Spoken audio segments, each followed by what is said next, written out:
Olá, sejam todos muito bem-vindos ao Escola Biblicast. Quem vos fala é o professor Roberto Penha. Vamos hoje tratar da lição bíblica da CPAD, lição de adultos, que tem como título As Epístolas Instruem e Formam os Cristãos. A lição 12 do grande tema desse trimestre que fala sobre a supremacia das Escrituras, a inspirada, inerrante e infalível Palavra de Deus. Informo que este conteúdo está sendo transmitido ao vivo no Telegram. Então, se você quiser ter acesso, não só apenas esse material, mas outros, acompanhe dentro do Telegram. O link consta na descrição deste vídeo aqui no YouTube. Além disso, o slide que eu estou utilizando também está disponível para que você possa fazer uso dele da forma que você bem entender. E certamente, se você está acompanhando aqui no YouTube, posteriormente, essa aula gravada, recomendo fortemente que você se inscreva no canal, ative o sino das notificações e que possa também compartilhar com outras pessoas esse conteúdo, se você achar que faz sentido, tá certo? Então, vamos tocar aqui a nossa aula, que muito importante, vai trazer aqui sobre uma perspectiva dentro do contexto da literatura bíblica, da estrutura dos livros, o que compete às epístolas, ou cartas, Então, diz o texto o seguinte, em 2 João, capítulo 1, versículo 3. E aqui fica até essa observação logo de cara, Vez por outra, alguns irmãos se atrapalham ainda.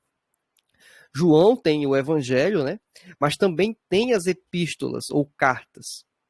E aí a forma de denominar elas, alguns chamam de epístolas, outros chamam de cartas, não tem problema. A questão é que não podemos chamar de segundo livro de João. O certo seria a segunda epístola de João, segunda carta de João ou segunda João.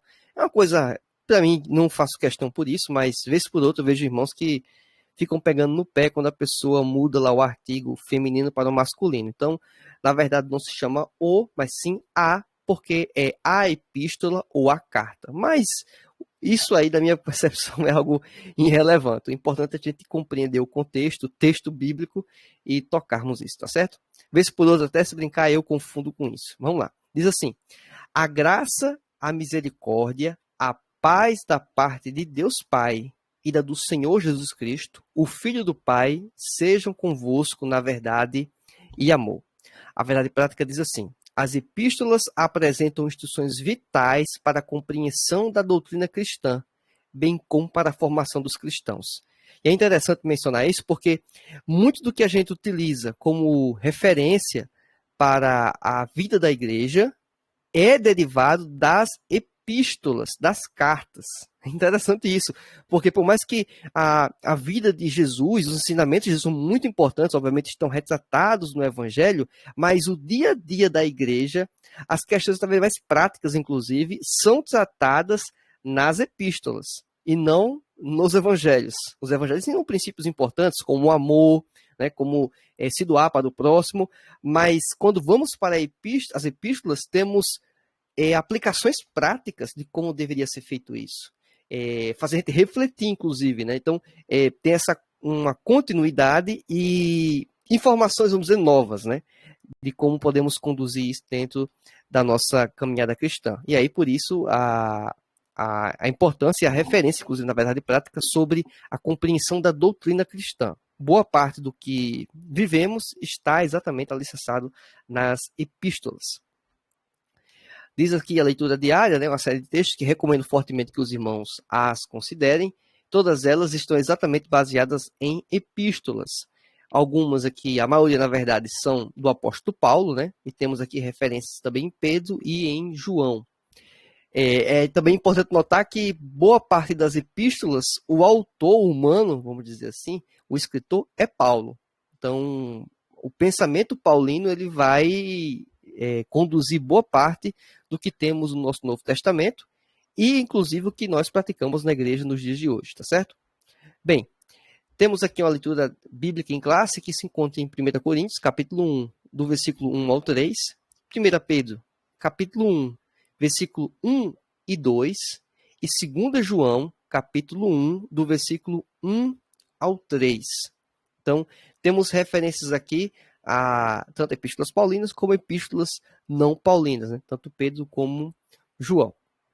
Vamos avançar aqui, não vamos tratar exatamente desses textos bíblicos aqui do livro da Bíblia Oficial e vamos tocar aqui nos objetivos da lição e os tópicos da mesma. Diz aqui o objetivo número 1 da nossa lição bíblica: apresentar a instrução doutrinária de Paulo às igrejas no que diz respeito à pessoa de Jesus Cristo e acerca das últimas coisas. O segundo objetivo, expor a natureza das epístolas gerais a respeito da fé, santificação, combate aos falsos ensinos e esperança da vida eterna. Terceiro, ressaltar a atualidade das epístolas do Novo Testamento no tocante às doutrinas da justificação, santificação e glorificação do crente. Então, são esses os pontos que devemos considerar. Bem, no nosso tópico 1, como as epístolas paulinas nos instruem, basicamente querendo apresentar aqui alguns temas, e não só temas, mas também a própria estrutura de como Paulo ele aborda, né, em suas cartas. Primeiro, um tópico importante são instruções salvíficas. Ele enfatiza o aspecto da salvação. E o aspecto da salvação baseado, obviamente, na fé em Jesus. E uma coisa muito interessante que ele apresenta é que a necessidade da salvação deriva porque nós somos pecadores e estamos condenados a sofrer, né? Vamos dizer assim, a passar a eternidade no lago de fogo e enxofre. Só que Jesus Cristo, ele veio para nos resgatar, para nos redimir, para nos libertar do pecado. Então, basicamente é isso que o apóstolo Paulo aborda em boa parte de seu escrito, né? Então, uma ênfase que ele dá é exatamente o aspecto da salvação. É interessante até que o início da Reforma Protestante se deu em virtude de Martinho Lutero lendo o Novo Testamento, mais especificamente a carta aos Romanos, e perceber e verificar a importância que a salvação era por meio da fé em Jesus. Não era por meio de outros caminhos, por meio de outros artifícios, não era por meio da Igreja Católica, né? A igreja que, digamos, dominava o mundo. Não era isso. E sim pela fé em Jesus. É essa uma das ênfases que o apóstolo Paulo faz em seus escritos e apresenta, né, como diz aqui a parte final do tópico 1, de subitem 1, que é o ministério da reconciliação. Então, isso que Jesus nos possibilita, né? Nos reconciliar com o Pai. No subitem 2, que fala sobre instruções a respeito de Cristo, diz aqui a lição que, nesse enfoque, o destaque são os aspectos da doutrina de Cristo. E o que seriam essas doutrinas de Cristo, né?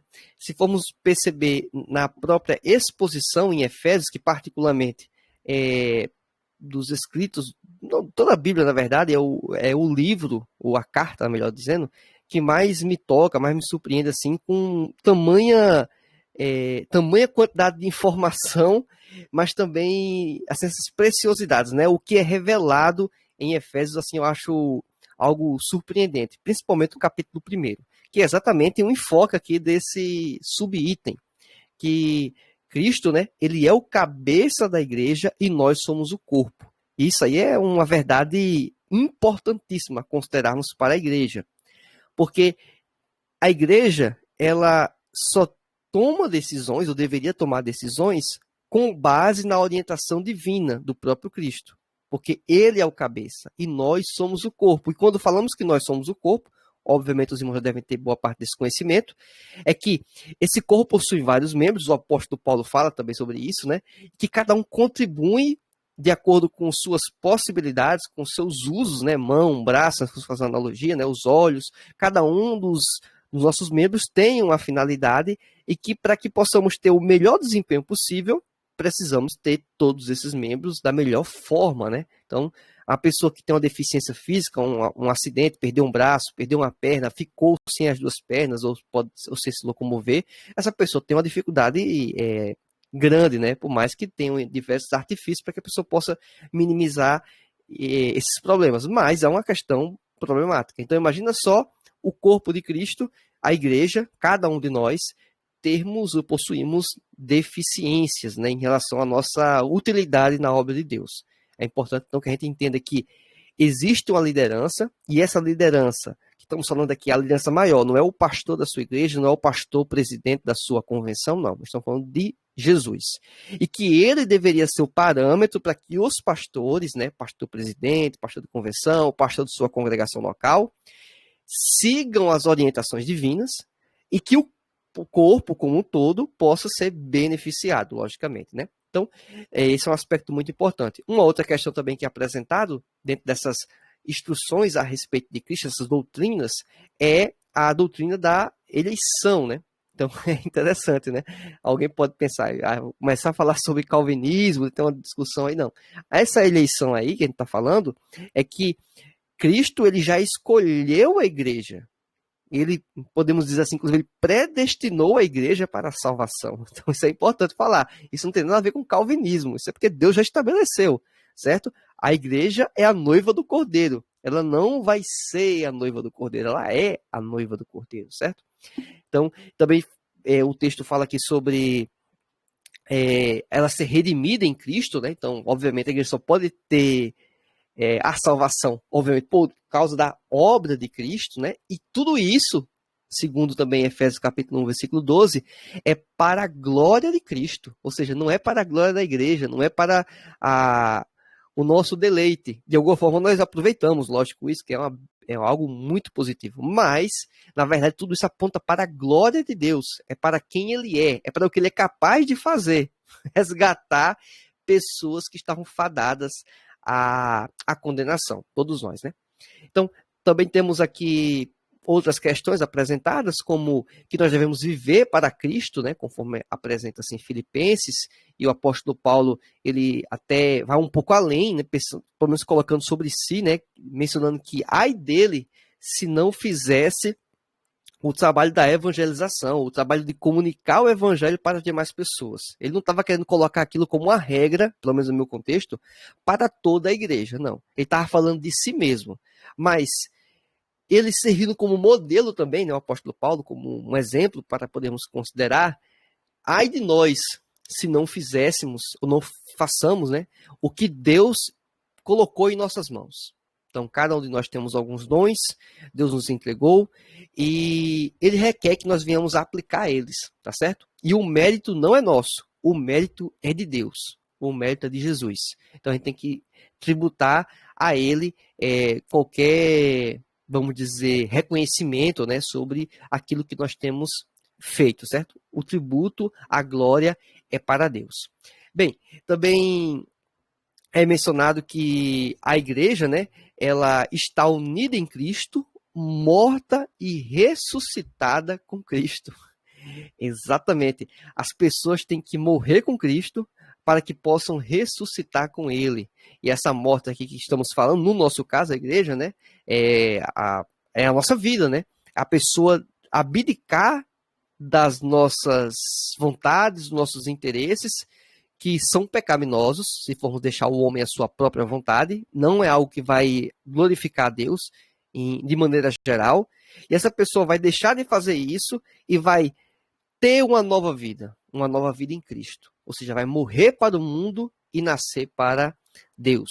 E aí, obviamente, com a nova mentalidade, a mente de Cristo, certo? Aí é complicado até explicar isso para uma pessoa que não é crente, né? Como é que você vai explicar isso para uma pessoa que não é crente? É complicado, mas é isso que acontece, tá certo? É uma transformação que Deus faz na vida da pessoa, ou seja, é um milagre. Isso é um milagre. E aí alguns até mencionam, né, que o maior milagre que pode acontecer é a salvação da pessoa. É a pessoa identificar a sua situação pecaminosa e se voltar para Deus. E isso, a ótica humana é muito complicado. Como é que você vai entender um negócio desse? Então, é só o Espírito Santo fazendo essa obra e só a pessoa passando por isso para poder talvez entender, né? E aí, poder talvez comunicar, e mesmo assim, é complicado a pessoa que não tem uma... E é impossível, na verdade, se não tiver uma iluminação, né? Uma predisposição que o Espírito Santo provoca naquela pessoa para que ela possa receber a mensagem, porque senão não tem jeito. Bem, subitem 3 do tópico 1. Instruções sobre as últimas coisas. Então, temos na literatura paulina referências, sim, sobre os últimos acontecimentos.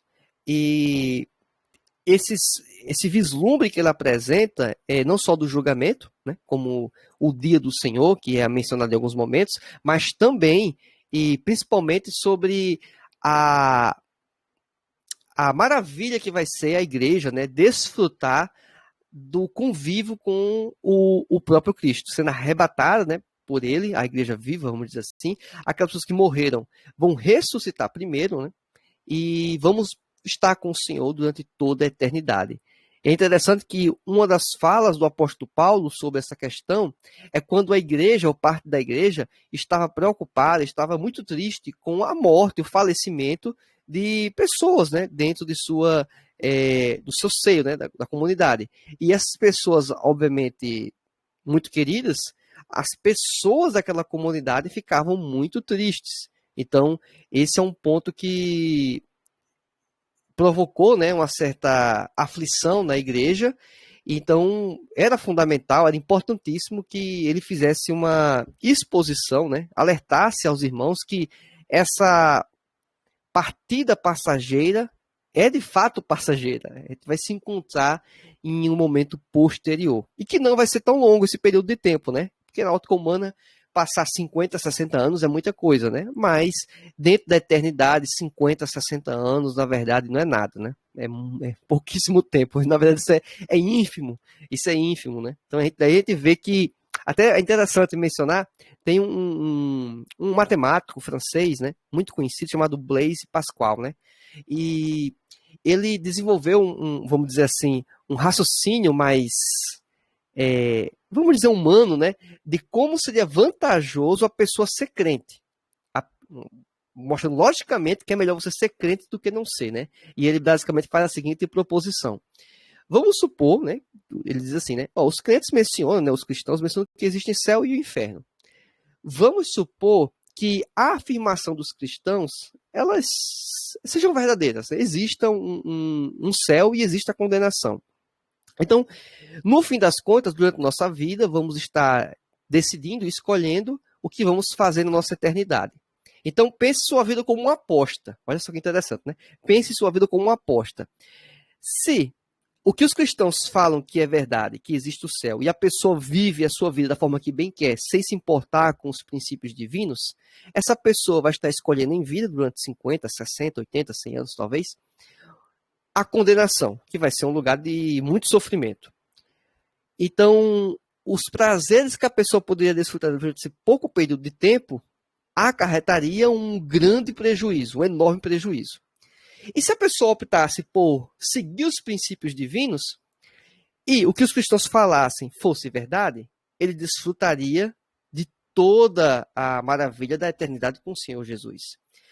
E se não for verdade, né, que a gente sabe que não é, mas se não for verdade, não vai acontecer absolutamente nada, porque acabaria a vida e ficaria por isso mesmo, né? Então, do ponto de vista racional, é muito melhor você trabalhar com a perspectiva da possibilidade da existência de algo do porvir, do futuro, e que existe essa condenação ou não, né? O céu, o oposto disso, e você trilhar uma vida nesse sentido do que você arriscar de sofrer toda a eternidade. É lógico que o próprio Blaise Pascal, ele menciona que, na verdade, isso é um raciocínio lógico, tal, racional, mas que isso não, vamos dizer, influencia e não vai determinar, porque o que determina é a fé. É a fé em Jesus, né? Então não é um pensamento racional que vai determinar ou não, é pela fé. Mas do ponto de vista racional, é apresentado uma boa construção lógica. É isso que eu queria que os irmãos até considerassem, né? Do ponto de vista lógico, é melhor a pessoa ser cristão. Porque se aquilo que nós pregamos for verdade, a pessoa que leva a vida da forma que quer vai ter um tamanho sofrimento, né? E é isso. Vamos tocando aqui um pouco, né? Sim, há uma questão também interessante, né? Diz aqui dentro do subitem 3 ainda. Enquanto o salvo aguarda a volta de Cristo, deve orar para que o evangelho tenha livre curso e vigiar para não viver desordenadamente, que é o que a natureza humana vai provocar, né? Então, as duas epístolas, no caso aqui, Tessalonicenses, tanto a primeira carta como a segunda, alertam a respeito da necessidade de preparar-se para a vinda do Senhor. E isso é um ato contínuo. nós devemos nos preparar constantemente para a vinda do Senhor, ou seja, no processo de santificação. E alguém às vezes pergunta, mas eu não estou pronto. Se não está pronto, você se prepara, vai se preparando, porque essa vinda, até do ponto de vista pentecostal, assembleano em específico, é iminente. Pode acontecer hoje, pode acontecer agora. E do ponto de vista de acontecimentos que deveriam apontar o final dos tempos, eles já ocorreram. Não é que vai ocorrer, já ocorreram, estão ocorrendo. É algo constante. Então, não tem como dizer, falta acontecer tal coisa para Jesus vir. Não, isso já aconteceu, tá certo? Só estamos aguardando a volta de Jesus, tá certo? Então, basicamente, é isso. Vamos lá. Subitem 4. Instruções pastorais e pessoais. E dentro da estrutura das cartas paulinas, já falamos sobre a perspectiva da intervenção de Jesus Cristo, falamos também sobre algo ligado às doutrinas, né, mencionadas, as instruções básicas, e também temos instruções específicas para pastores, ou seja, para a liderança, e também para pessoas, como Filemon, Tito e assim por diante. Então, essas instruções que são muito mais direcionadas a... Você poderia dizer assim, mas isso aqui não é aplicado para a igreja, isso aqui é aplicado para a liderança, isso aqui é aplicado para Tito, para Filemon. No primeiro momento, essa foi o objetivo. Contudo, talvez Paulo não tivesse o vislumbre de tudo que estava fazendo, né, de obra, do qual impacto que teria. Mas, na mente de Deus, aquela carta escrita a Tito, a Filemon, a Timóteo, né, as pastorais, aquilo não era apenas para eles, aquilo era para a igreja também. Era para a igreja. Porque imagina só a condução de um pastor com sua comunidade se não fosse parte das recomendações que constam em Timóteo. Então, serve de referência. Serve de referência. Então, por isso até a temática da lição bíblica, né? A supremacia das escrituras. Ou seja, o que é que um pastor deve considerar como modelo, como exemplo, alguns ensinamentos? Aquilo que a Bíblia toda menciona, e inclusive as cartas do apóstolo Paulo de cunho pastoral, como a Timóteo. Também temos textos, a Tito, a Filemon, que revelam também ensinamentos muito importantes a considerarmos, como o respeito de uma pessoa para outra, né? Imagina só a recomendação do apóstolo Paulo que aquele escravo, ele fosse, digamos, fiel, ele fosse respeitoso, ele fosse obediente ao seu senhor. E o senhor dele, que fosse, de certa forma, de certa medida, né, tivesse a contrapartida, ou seja, também fosse respeitoso, também fosse amoroso com o escravo, né? É algo até estranho, né? É estranho dizer isso, né? Como é que pode, né? O apóstolo Paulo orientar que o escravo, ele faça o seu melhor para o seu senhor.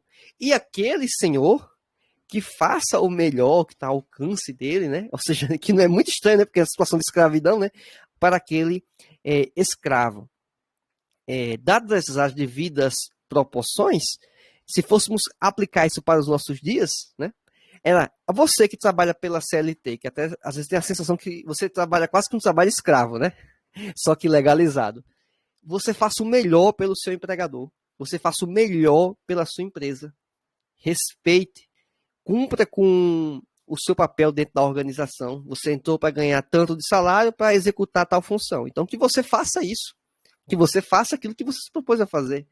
De igual forma, também, o chefe ele não vai explorar, ou a empresa não vai explorar de forma demasiada o trabalhador, né? Que cumpra também com suas, digamos, obrigações. Então, esse tipo de orientação, a gente encontra respaldo em documentos como este, que estamos acabando de falar aqui, em textos como estes. Então, isso é muito importante a gente pensar. Não apenas o aspecto que até a lição bíblica dá ênfase, o aspecto da fé, da doutrina, isso aí, obviamente, não tem nem o que discutir. Mas que esses outros elementos, até às vezes pode parecer um pouco secundário, mas isso permeia a vida cristã. A gente não pode desconsiderar estas questões também, tá certo? Então, queria deixar esse ponto aqui em destaque. Vamos avançar aqui um pouco mais. No subitem 2, que menciona como as epístolas gerais nos formam. Temos aqui no subitem 1 as epístolas de Pedro. Sim, vamos aqui dar um rápido panorama. As epístolas paulinas é uma parte das epístolas como um todo. Aí temos um segundo grupo, que são as epístolas gerais. E aí vai se encontrar Pedro, João e assim por diante. Então, essas epístolas gerais é apenas uma classificação que nós fazemos para dizer que elas não são as epístolas de Paulo. Basicamente é isso. Então, as epístolas de Paulo, epístolas paulinas, e essas daqui são as não paulinas, vamos dizer assim. Então, em 1 Pedro, ele diz que, aqui menciona a lição bíblica, que aborda o sofrimento cristão, né? Conforme 1 Pedro, capítulo 1, versículo 6. Ele ensina que as provações fortalecem a fé, segundo o versículo 7, né? E que é para santificar-se e suportar os agravos e alegrar-se nas aflições. Um dos textos que eu acho muito interessante das cartas de Pedro é que ele fala que nós venhamos a ter respostas para aquelas pessoas que indagam a respeito da nossa fé. Então, aquela pessoa que faz questionamentos, por que eu sou crente? Basicamente é isso, né? Por que você é crente, Roberto? Por que você que está me acompanhando aqui ao vivo no Telegram, né? Por que você é crente? Alguém pode perguntar isso para você? Você sabe responder por que você é crente? Eu sei responder porque eu escolhi a fé cristã? Porque eu não escolhi nenhum outro tipo de caminho religioso que possa existir? Por que eu escolhi o protestantismo e não o catolicismo, por exemplo, né? Alguém poderia dizer isso, perguntar a respeito disso? Então, questões como estas, elas são importantes. E alguém pode dizer, não, mas ninguém nunca vai me perguntar isso. Talvez ninguém nunca lhe pergunte. Eu acho estranho isso não acontecer, mas digamos que ninguém nunca lhe pergunte. Mas você deveria saber responder isso para você mesmo. Você deveria saber responder isso para você mesmo. Por que você segue este caminho? Porque este caminho faz sentido, certo? Porque este é o único caminho, inclusive, né? É o que nós pregamos, né? Não existe outros caminhos, existe só um. Então, por que este caminho? Por que não o do outro? Por que não outro caminho que é pregado por aí? Por que não outro caminho pregado em outras nações que tem uma maioria esmagadora de uma outra religião que não a nossa, aqui no Brasil, pelo menos que é o cristianismo? Então, é isso que a gente tem que também ponderar e pensar, né? A gente tem algumas convicções com base exatamente no que o texto bíblico nos apresenta, certo? É um ato de fé, né? Segurar-se no texto bíblico, né? E temos também alguns elementos pragmáticos, que já estudamos logo no início desse trimestre, que indicam que a Bíblia faz total sentido. É um livro confiável e faz total sentido o considerar para a sua vida, certo? Então, o apóstolo Pedro, ele nos traz aqui muitas informações, como uma delas, né? Assegura que o próprio Deus é quem aperfeiçoa, confirma, fortifica e estabelece o crente fiel. Então, isso conforme 1 Pedro, capítulo 5, versículo 10. Isso é muito interessante, porque a força que nós temos, na verdade, não é nossa, é de Deus.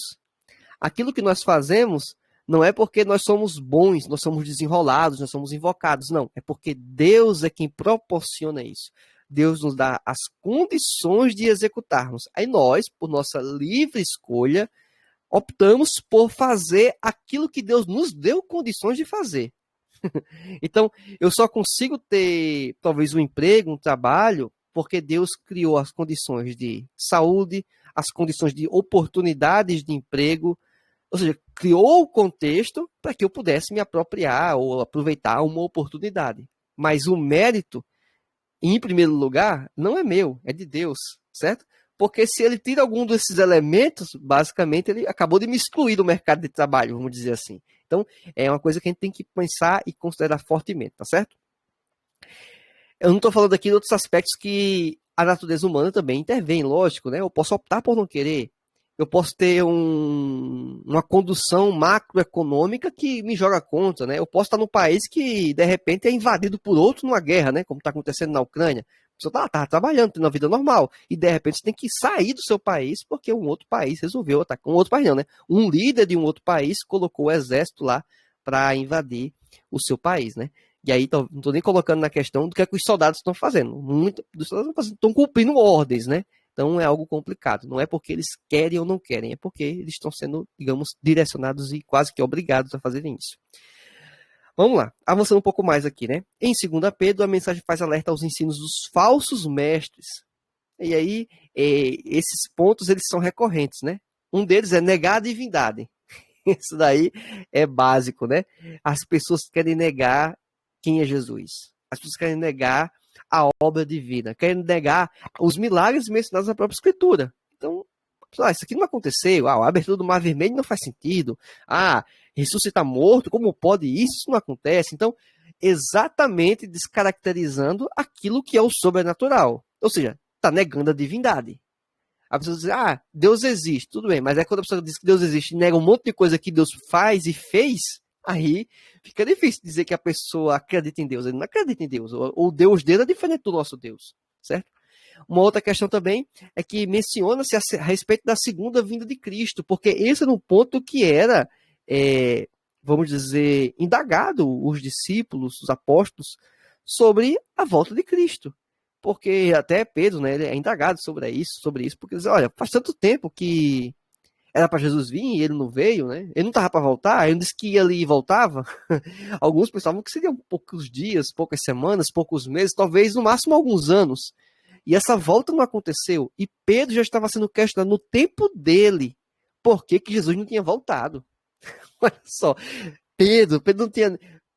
A pessoa que teve contato com Jesus e não chegou nem a morrer, já estavam questionando por que Jesus não tinha voltado. Então imagina nós, 2000 anos depois, falarmos a respeito de Cristo, falar que ele vai voltar, e a pessoa vai dizer, mas já passou 2000 anos, ele não voltou. Será que ele vem mesmo? Será que vocês não entenderam errado, né? Alguém pode apresentar isso, né? Então, e aí por isso que é mencionar aquela lógica, inclusive do tempo humano, da nossa interação de tempo com a interação de Deus, né? Que é comparado, né, a ideia de um ano, de um dia, né, na verdade, para um período de anos imenso na dimensão de Deus, né? Então, assim, nós vivemos no período Cronos, né? Podemos dizer assim, cronômetro, né? Essa derivação dessas palavras, que é nossa hora, o nosso dia, 24 horas, assim por diante. Deus, ele é Deus no Cronos, no nosso tempo, e é o Deus no Kairos, que chamam, né? Que é o tempo de Deus, que ele está no tempo e ele está fora do tempo. Na verdade, Deus criou o tempo. Interessante, né? Ele criou o tempo. Deus, ele criou o tempo. Então, nós estamos presos no tempo. Deus, ele está no nosso tempo e está fora do nosso tempo, ao mesmo tempo. É interessante, né? Falei tempo aqui várias vezes, mas é isso que acontece. Deus, ele não está vinculado exclusivamente da nossa esfera. Ele está na nossa esfera e está além da nossa esfera também. Então, a gente tem uma limitação absurda, né?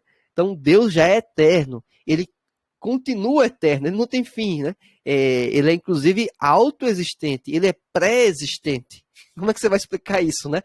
Ele é quem fez trazer a existência de todas as coisas. Então, tudo que nós entendemos na nossa limitada compreensão tem um início. E esse início é Deus. Mas Deus, ele já é autoexistente. Ninguém provocou a existência de Deus. Ninguém criou Deus. Ele já era. Ele já era. Então, isso é muito interessante, né? Então, é esse Deus que nós servimos. Subitem 2 desse tópico 2. As epístolas de João. Falamos de Pedro, falamos aqui rapidamente sobre as de João. Algumas coisas são até recorrentes, né? Como os falsos ensinos. Basicamente aqui em 1 João, capítulo 1, versículo 1 e capítulo 4, versículo 2 e 3. Tinha uma corrente, não é foco aqui, mas existiam os gnósticos, né? E eles pregavam uma separação da carne e do espírito. E diziam basicamente o seguinte, né? Que a carne é má e o espírito é bom. Então, tudo que você faz de errado é a carne que está fazendo. E tudo aquilo que você faz de bom é o espírito. Então, como você está na carne e a carne vai fazer você errar sempre, pecar sempre, você não tem o que fazer. É basicamente uma liberação para o pecado usando um argumento, obviamente, muito fraco. Mas esse tipo de doutrina equivocada, né, uma falsa doutrina, essa heresia, ela se alastrou, né, pelo menos em uma parte das igrejas. E teve que ter uma refutação, e aí parte dos escritos de João, eles são exatamente contra esse tipo de ensinamento que estavam invadindo as congregações, invadindo as igrejas, né? Vamos dizer assim. Então, ele teve que fazer esse tipo de contra-ataque para que as pessoas não entendessem de forma equivocada o que era de fato a carne, né? O corpo e o espírito, né? Então, e também, por consequência disso, eles também negavam, né, a própria encarnação de Jesus. Porque se Jesus era perfeito, como é que Jesus esteve em carne? Só que a carne é fraca, já que a carne ela é pecadora. A carne sempre vai fazer a coisa errada, então não faria sentido na visão deles. Então, olha só, eles estavam colocando em xeque uma das doutrinas fundamentais da Escritura Sagrada, que é a encarnação de Cristo. Ele ter vindo à Terra, sido gente como a gente, certo? E não ter pecado, ter morrido por nós e ressuscitado, ou seja, vencer a morte. Então, imagina só negar a encarnação. Negar a encarnação de Cristo é colocar por areia o evangelho, colocar no chão toda a escritura, inclusive os textos do Antigo Testamento que mencionavam, né, o profeta Isaías, a respeito de Jesus. Então, assim, é algo absurdo, mas a igreja sempre sofreu desses ataques. Sofreu naquele período, sofreu durante a Idade Média, sofreu no tempo do Martinho Lutero, sofreu no tempo do Iluminismo, sofreu no século passado, está sofrendo neste século. Sempre vai existir teorias, doutrinas que tentam minimizar Jesus. Seja porque está negando a ressurreição, seja porque nega, né, um passo anterior, que é a encarnação. Né? Alguns vão até dizer que Jesus existiu, mas ele foi apenas uma pessoa, foi apenas um profeta, foi apenas uma pessoa importante, um bom pregador, uma mente brilhante, um professor, um líder religioso, né? Um líder civil, talvez até vão dizer isso, mas vão ficar por isso. Não, Jesus, ele foi muito além dessas coisas. Ele teve características de professor, teve características de um líder religioso, teve N características, mas ele foi muito além disso. Então, ele era o Messias, não só era como é, né? Ele é o Salvador de todos nós. Bem, então, João, ele tentou aqui, basicamente, combater, né, boa parte dos escritos, esse tipo de doutrina perversa que estava sendo disseminada dentro das igrejas, tá certo? Temos aqui também as outras gerais. E aqui nas outras gerais temos Hebreus, Tiago e Judas, né? Essa classificação de outras gerais é uma subclassificação que o comentarista dessa lição bíblica fez, tá certo? Isso aqui não é uma subclassificação tão comum, tá certo? Geralmente é epístolas paulinas e epístolas gerais. E aqui o comentarista colocou Pedro num grupo, João no outro, e colocou as demais ainda, né, como as outras gerais. Então isso aqui é uma subclassificação da lição bíblica, você não precisa levar a cabo isso aqui, ou até discutir com o pessoal na sala, né, que botou alguém, eu entendi que era diferente. Então, cara, tudo bem, tudo certo. Não vamos gastar energia com isso aqui, né? Vamos gastar energia com o conteúdo aqui, que é o mais importante. Essa é uma subclassificação que não é tão relevante assim. Bem, aos hebreus, né, e até reforço isso, vez por outra aparece alguém que quer dizer quem é o autor de Hebreus. E o pessoal gasta energia com isso. Não gasta energia com isso, porque nem no período imediatamente, vamos dizer, posterior a essa escrita, as pessoas tinham segurança de quem era o escritor aos Hebreus. Como é que a gente agora, depois de tanto tempo, vai querer definir, basicamente com quase os mesmos materiais que tínhamos antes, quem é o autor, né, humano do livro de Hebreus, né, a carta de Hebreus. Então, assim, não vamos gastar energia com isso, tá certo? Bem, a ênfase repousa na supremacia de Cristo, né, conforme Hebreus capítulo 1, versículo 1. Também tem uma outra questão que eu particularmente acho muito importante, né, é sobre a fé, como a lição bíblica também apresenta, que ele é o autor e consumador da fé, né? Ora, a fé é a certeza das coisas que se esperam. Olha que interessante, né? Então, assim, algo que você não sabe se vai acontecer, mas pela fé você vai ter a certeza, ter a convicção que aquilo pode acontecer. Ou seja, isso é fé. Então, é interessante que capítulo 10, se não me engano, versículo 38, menciona que sem fé é impossível agradar a Deus. A pessoa que não tiver fé, ela não tem como agradar a Deus. Então a fé é um combustível para o crente e um combustível, inclusive, para agradar a Deus. É importante que tenhamos fé, certo? E cada vez mais estamos numa sociedade, numa cultura do ceticismo, da dúvida, de colocar em xeque todas as coisas, de desconsiderar a verdade, de desconsiderar, inclusive, a possibilidade dos milagres. Já tá, não é que está desconsiderando o milagre, que isso tudo acontece. O pessoal está começando a desconsiderar a possibilidade de acontecer um milagre. De tamanho é o ceticismo, a falta de fé que está ocorrendo aí em diversos locais, em diversos lugares. E isso, de alguma forma, também tem chegado e contaminado a igreja, né? Isso acontece de forma indireta às vezes, né? Quando aquela pessoa que vai orar, ora pela recuperação da dor de cabeça. Tem coragem de orar, mas quando é um câncer, aí pronto, aí a pessoa já não tem tanta coragem, não tem tanta convicção que a pessoa pode se curar do câncer. Da dor de cabeça acredita, mas do câncer já não. Então, assim, é complicado isso, né? É lógico que é uma doença mais grave, é lógico que a cura vai ser a exceção e não a regra, tá certo? Porque é uma doença comum, natural, que geralmente assola pessoas com um pouco mais de idade, não quer dizer que é sempre, mas a boa parte das vezes que é um dos fatores que faz a gente morrer. Porque se não tivesse esse tipo de coisa, é complicado, né? É exatamente consequência das nossas escolhas, do nosso pecado, né? A nossa limitação humana. Então, é uma das doenças que vai, infelizmente, atacar boa parte das pessoas com um pouco mais de idade que vão vivendo, né? Com tendo mais idade e provavelmente deve morrer de um câncer, alguma coisa nesse sentido. É mais comum, tá certo? Ah, por que isso não acontecia tanto antes? É porque as pessoas morriam antes por outras coisas, que não o câncer, né? Então também tem isso, é importante mencionar, né? As pessoas morriam antes, tinham uma qualidade de vida menor, um tempo de vida menor, né?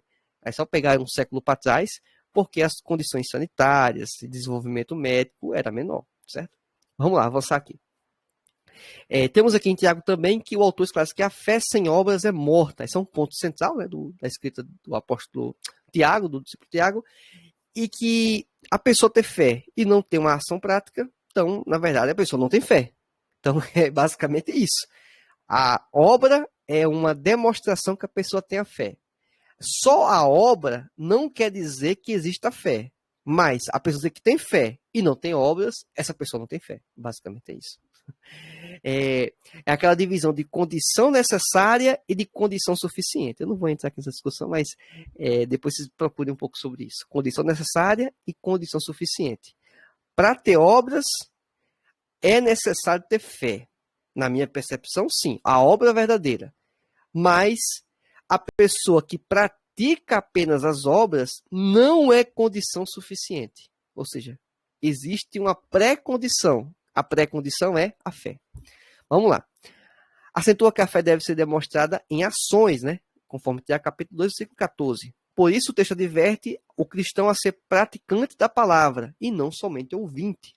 O que está fazendo aqui basicamente é isso, né? É muito fácil falar uma série de coisas que eu estou falando aqui. O difícil é colocar em prática isso que eu estou falando. O difícil é você que está ouvindo também colocar em prática, né? Em Judas, o salvo é exortado a batalhar pela fé. Uma coisa que é uma luta diária, né? Todos nós. Isso por causa dos hereges infiltrados na igreja. Judas, capítulo 1, versículo 4. E esse é um ponto importante. A boa parte dos ataques que os discípulos estavam preocupados em combater não era uma coisa que estava acontecendo em paralelo, numa região muito distante, que nem chegava na igreja. Não. Eram questões que estavam afligindo a igreja, dentro da comunidade, partindo às vezes de pessoas que estavam mal instruídas ou algumas intencionalmente querendo prejudicar o caminho, né, o caminhar da igreja.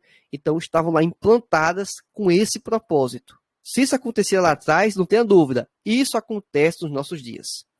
Isso acontece nos nossos dias.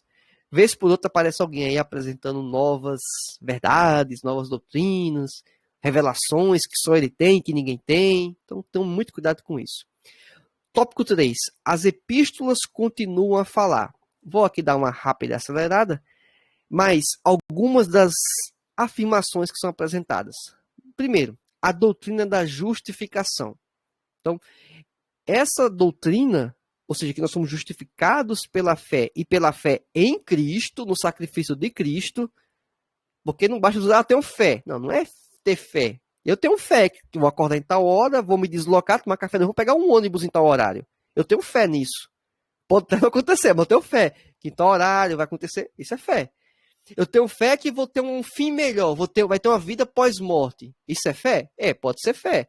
Mas essa fé é a fé suficiente? É a fé correta? Não, não é a fé correta. A fé correta é a fé no sacrifício de Cristo que nos purifica de todo mal, de todo pecado e que permite a gente ter acesso ao Pai e poder se arrepender de nossas práticas e ter uma nova vida. Essa é a fé certa.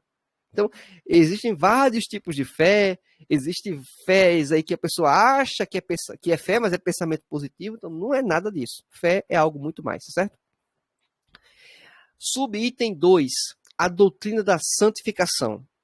A doutrina da santificação é um progresso, né? É um processo que inicia logo após a sua salvação, né? E quando acontece isso? Quando você aceita Jesus. Aceitou Jesus, você está salvo.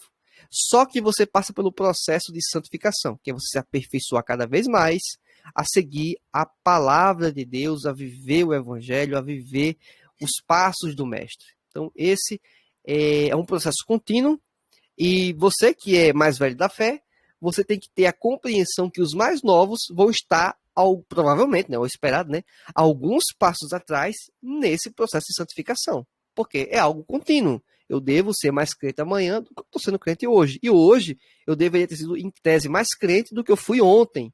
É um processo contínuo, certo? É um processo. Tenho que tentar melhorar cada vez mais.